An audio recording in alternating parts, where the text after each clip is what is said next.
생명은 선악을 아는 지식을 선택한 사람들에게 주어지지 않습니다. 따라서 예수님이 주시는 생명은 자신의 기준이 아닌 하나님의 기준을 따르는 삶으로 돌아가게 합니다. 이 생명은 하나님이 인간을 지으신 타락 전의 상태로 돌아가게 합니다.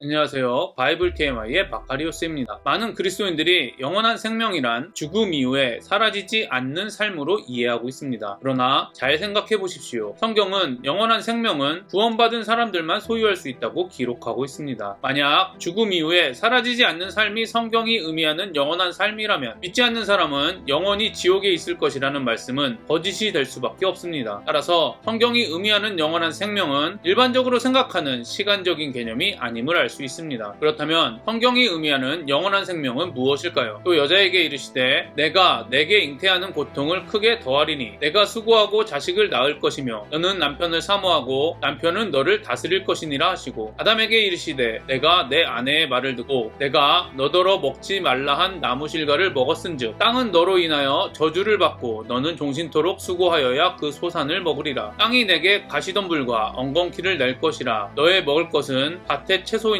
내가 얼굴에 땀이 흘러야 식물을 먹고 필경은 흙으로 돌아가리니 그 속에서 내가 취함을 입었음이라. 너는 흙이니 흙으로 돌아갈 것이니라 하시니라. 아담이 그 아내를 하와라 이름하였으니 그는 모든 산자의 어미가 됨이더라. 많은 사람들이 이 부분을 하나님께서 여자와 남자에게 죄에 대한 형벌을 내리신 것으로 이해하고 있습니다. 하지만 이러한 생각은 반은 맞고 반은 틀리다고 할 수 있습니다. 아니, 오히려 저는 소망의 말씀에 더 가깝다고 생각합니다. 그럼 자세히 살펴보겠습니다. 개역 한글에서 사모하고라고 번역된 히브리어 테슈카는 욕망, 바람, 디자이어 등의 의미입니다. 구약에서 모두 3번 사용되었는데 오늘 본문과 창세기 4장 7절, 아가서 7장 10절에서 사용되었습니다. 창세기 4장 7절을 읽어보겠습니다. 내가 선을 행하면 어찌 낯을 들지 못하겠느냐? 선을 행치 아니하면 죄가 문에 엎드리느니라. 죄의 소원은 내게 있으나 너는 죄를 다스릴지니라. 창세기 4장 7절에서 테슈카는 죄와 관련된 소원으로 사용되었습니다. 아가서 7장 10절을 읽어보겠습니다. 나는 나의 사랑하는 자에게 속하였구나. 그가 나를 사모하는구나. 아가서 7장 10절에서 테슈카는 사랑과 관련된 사모로 사용되었습니다. 따라서 16절은 죄 또는 사랑과 관련된 욕망임을 알 수 있습니다. 그런데 16절은 인간의 타락 이유를 묘사하고 있습니다. 따라서 16절을 죄와 관련된 욕망으로 보는 것이 더 어울린다고 생각합니다. 이런 의미로 16절을 해석하면 여자가 남편을 다스리기 원하지만 남편이 너를 다스릴 것이다 입니다. 이런 이유 때문에 저는 문맥상 남편을 사모하고 남편이 다스린다는 해석보다 이렇게 해석해야 한다고 생각합니다. 이를 보면 여자와 남자는 선악과를 먹은 후 서로 다스리기 위하여 싸우고 있다는 사실을 알 수 있습니다. 여기서 의미하는 다스림은 상대방보다 높은 위치에서 마음대로 지배하는 것을 말합니다. 이미 2장에서 살펴본 것과 같이 이 문제는 단지 남자와 여자의 문제가 아니라 인간 사이의 관계의 문제와도 연결되어 있습니다. 타락 이후 인간은 다른 사람을 자신의 마음대로 지배하려는 욕망을 소유했습니다. 타락 전에 서로 동역하는 관계에서 이제는 서로 지배하려는 관계로 변했습니다. 이처럼 인간의 타락이 가져온 결과는 다른 사람을 더 이상 돌보지 않고 서로 지배하려고 한다는 것입니다. 이러한 상태는 분명히 하나님이 원하신 인간의 상태는 아닙니다. 여자가 남편을 다스리기 원하지만 남편이 너를 다스릴 것이다 라는 구절은 하나님의 창조 질서를 말하는 것이 아니라 타락한 인간의 상태를 보여주는 구절로 보아야 합니다. 하지만 만약 이 말씀을 하나님의 창조 질서로 해석한다고 해도 하나님께서 남자에게 높은 위치를 주셔서 여자를 마음대로 대하는 지배의 권한을 주셨다고 해석한다면 이런 해석은 문맥상 어울리지 않는 것을 떠나 본문을 왜곡하는 것입니다. 저는 아담이 선악과를 먹은 후 남자에게 내려진 형벌이 이래야 한다는 것으로 알고 있었습니다. 타락 전의 남자는 아무 일도 하지 않고 먹고 사는 신선 노름과 같은 삶을 살았다고 생각했었습니다. 하지만 우리가 2장에서 살펴본 것과 같이 인간은 타락 전에도 땅을 경작하는 일을 하고 있었습니다. 17절에 기록된 수고는 문맥상 땅을 경작하는 일임이 분명합니다. 만약에 17절에 기록된 땅을 경작하는 일을 인간의 타락의 형벌이라고 한다면 우리는 1장과 2장을 하나님께서는 태초의 인간을 저주하신 후 보기에 좋았더라는 이상한 해석을 해야 합니다. 17절과 18절을 잘 보시면 땅이 남자 때문에 저주를 받았고 가시덤불과 엉겅퀴를 낼 것이라고 기록되었습니다. 하지만 남자는 타락 이전과 같이 수고하고 그 소산을 먹는 먹는다고 기록되어 있습니다. 따라서 인간에 대한 하나님의 형벌은 땅을 경작하는 일이 아니라 흙으로 돌아갈 것이라고 보아야 합니다. 흙으로 돌아갈 것이라는 것은 2장 17절에 내가 먹는 날에는 정녕 죽으리라는 말씀처럼 죽음을 의미합니다. 3장 22절과 24절은 인간이 더 이상 생명나무를 먹지 못한다고 기록되어 있습니다. 하나님은 흙에 생명을 주셔서 인간을 만드셨습니다. 하지만 인간은 선악과를 먹음으로 다시 흙으로 돌아가는 형벌을 받았습니다. 이것은 하나님께서 형벌을 주신 것처럼 보이지만 실제로는 인간이 하나님을 거역하기로 결정한 순간 정해진 수순이었습니다. 왜냐하면 하나님께서 인간에게 주신 자유의지는 생명나무와 선악과 둘 중 하나만 선택할 수 있는 것이기 때문입니다. 이를 통해 알 수 있는 인간의 타락이 가져온 결과는 더 이상 생명나무를 먹지 못해 다시 흙으로 돌아가 죽을 수밖에 없는 결과를 감당해야 한다는 것입니다. 17절의 하나님의 말씀을 보시면 16절에 여자에게 하시는 말씀과는 달리 형벌에 대한 이유가 기록되어 있습니다. 내가 내 아내의 말을 듣고 내가 너더러 먹지 말라 한 나무 실과를 먹었은즉. 이것을 보면 이 본문은 하나님께서 단순히 여자와 남자에게 형벌을 내리시는 것을 묘사하는 것을 넘어서 더 중요한 의미를 내포하고 있다는 것을 알 수 있습니다. 14절부터 20절의 구조를 보면 14절과 15절은 뱀과 여자의 후손에 대한 예언, 16절은 여자에 대한 형벌, 17절부터 19절은 남자에 대한 형벌, 20절은 아담의 이름 짓기로 구성되어 있습니다. 그 내용을 자세히 보시면 16절은 여자에게 내려진 형벌로 해산의 고통에 대하여 기록되어 있습니다. 하지만 그 고통의 끝에는 생명의 탄생이 있습니다. 15절과 연관해서 보면 16절은 여자의 후손이 탄생할 것을 예언하고 있습니다. 17절부터 19절은 뱀의 말을 따른 아담에 대한 형벌이 기록되어 있습니다. 2장 23절을 보시면 아담은 이미 하나님이 지으신 인간을 여자라고 이름 지었습니다. 남자는 자신과 동등한 피조물임을 인정하고 있다는 의미에서 여자라고 이름 지었습니다. 하지만 3장 20절에서 아담은 다시 여자를 생명이라는 뜻의 하와라고 이름 짓습니다. 상식적으로 생각하면 아담이 여자를 생명이라고 이름 짓는다는 것은 말이 안 됩니다. 왜냐하면 여자가 선악과를 주어 아담이 먹었고 그 형벌로 더 이상 생명나무를 먹지 못해 죽음에 이르게 되었기 때문입니다. 하지만 아담은 여자를 하와라고 이름 지었습니다. 그리고 모든 산자의 어미가 되었다라고 기록하고 있습니다. 많은 사람들이 하와가 모든 산자의 어미가 되었다라는 말씀을 인류 최초의 어머니를 의미한다고 생각합니다. 하지만 말씀은 모든 산자의 어머니라고 기록하고 있습니다. 아담은 하와가 잉태하여 난 사람이 아니라 오히려 하와보다 먼저 있던 사람입니다. 그렇다면 이 말은 육체적으로 모든 산자의 어머니라는 말이 아닙니다. 따라서 이 말은 15절의 원복음과 연관해서 보아야 합니다. 또한 히브리어 아담은 남자의 이름이기도 하지만 인류 전체를 나타내는 명사이기도 합니다. 17절부터 20절은 선악과를 먹은 남자인 아담에 대하여 이야기하고 있지만 우리가 살펴본 것과 같이 그 이면에는 인류 전체의 운명을 예언하고 있습니다. 이런 문맥상의 이유들을 종합하여 하와가 모든 산자의 어미가 되었다는 말씀을 본다면 뱀의 속임수에 넘어가 생명을 잃은 운명인 아담을 포함한 모든 사람들은 반드시 여자의 후손, 즉 예수님을 통해서만 생명을 얻을 수 있다라는 것을 의미한다고 보아야 합니다. 16절부터 20절은 외면적으로는 인간에게 선악과를 먹은 형벌을 주는 말씀같이 보입니다. 그리고 실제로 인간에게 형벌을 주십니다. 하지만 이 형벌은 일시적입니다. 영원한 것이 아닙니다. 그리고 우리가 살펴본 것과 같이 하나님은 일시적인 형벌과 함께 영원한 생명을 주시는 메시아를 인간에게 보내시기로 결정하셨습니다. 더 이상 생명나무를 먹지 못하는 인간에게 생명의 근원이신 예수님을 보내신다는 예언을 20절을 통해 다시 한번 확인시켜 주십니다. 이를 보면 예수님의 역할은 생명을 주시는 것임을 알 수 있습니다. 우리가 이미 살펴본 것과 같이 생명은 선악을 아는 지식을 선택한 사람들에게 주어지지 않습니다. 따라서 예수님이 주시는 생명은 자신의 기준이 아닌 하나님의 기준을 따르는 삶으로 돌아가게 합니다. 이 생명은 하나님의 기능적 형상을 회복시켜줍니다. 이 생명은 하나님이 인간을 지으신 타락 전의 상태로 돌아가게 합니다. 또한 하나님은 일시적인 형벌을 통해 인간이 영원한 생명이신 여자의 후손을 기억하고 믿어 생명을 소유하기를 원하십니다. 이처럼 하나님은 인간이 지은 죄의 형벌마저도 선하게 바꾸시는 분이십니다. 그리고 우리는 예수님이 주시는 생명을 소유한 사람들을 그리스도인이라고 합니다. 생명을 소유한 그리스도인은 자신의 기준이 아닌 하나님의 기준을 따르는 삶을 사는 사람입니다. 자신의 능력을 하나님을 위해 사용하는 하나님의 형상을 소유한 사람입니다. 더 이상 죄의 지배를 받지 않는 사람입니다. 하나님이 주신 일시적인 형벌을 통해 영원한 생명을 기억하고 믿는 사람입니다. 이런 이유 때문에 그리스도인은 16절부터